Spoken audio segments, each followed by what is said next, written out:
नमस्ते, मैं डॉक्टर यश वेलनकर। मैं मनोचिकित्सक हूँ, यानी कि साइकोथेरेपी करता हूँ।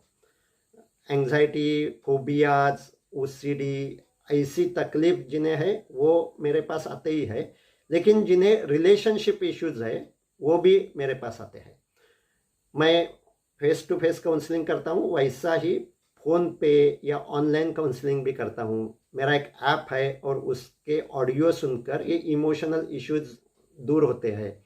और बहुत से रिलेशनशिप इश्यूज में भी इमोशनल इश्यूज रहते हैं। मेरे पास ऑनलाइन काउंसलिंग के लिए ज़्यादातर बहुत से टीनेज या 20-25 साल की यंगस्टर्स आते हैं।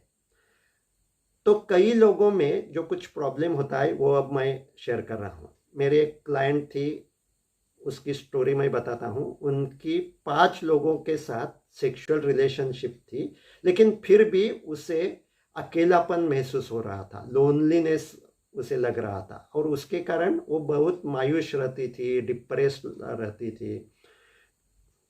उन्होंने बताया कि उन्हें ये पता है कि लड़के उन्हें प्रोवोक करते हैं सेक्सुअल रिलेशनशिप के लिए, लेकिन वो बाद में वो जो इमोशनल रिलेशनशिप होनी चाहिए वो नहीं रहती है, और इसी के कारण उसे लोनलीनेस लगता है।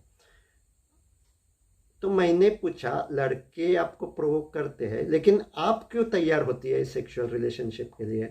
तो वो कहती है, वो मेरे लिए भी एक्साइटिंग होता है, मुझे बहुत प्लेजर महसूस होता है उस समय, लेकिन वो जो इमोशंस, वो जो प्लेजर है वो बाद में नहीं रहता। तो मैंने उस लड़की से पूछा कि सेक्सुअल रिलेशनशिप तो प्लेजरेबल होती है, आप उसका आनंद लेती है, लेकिन और कौन कौन सी चीज में आपको आनंद महसूस होता है? मुझे आश्चर्य लगा कि वो लड़की 2 मिनट तक सोच रही थी। वो कोई भी चीज नहीं बता रही थी कि और कौन सी ऐसी एक्टिविटी है जो उसे प्लेजरेबल है, उसे आनंद देने वाली है।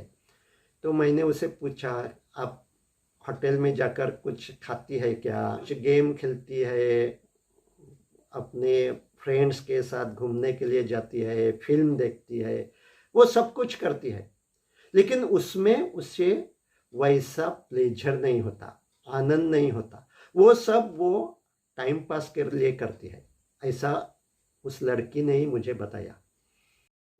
हमेशा एक्साइटिंग, प्लेजरेबल ऐसा जो कुछ लगता है वो हमें और चाहिए और चाहिए ऐसा लगता है, और इसी के कारण ऐसी जो कुछ चीज हमें महसूस होता है कि ये ठीक नहीं है, फिर भी वो करते हैं।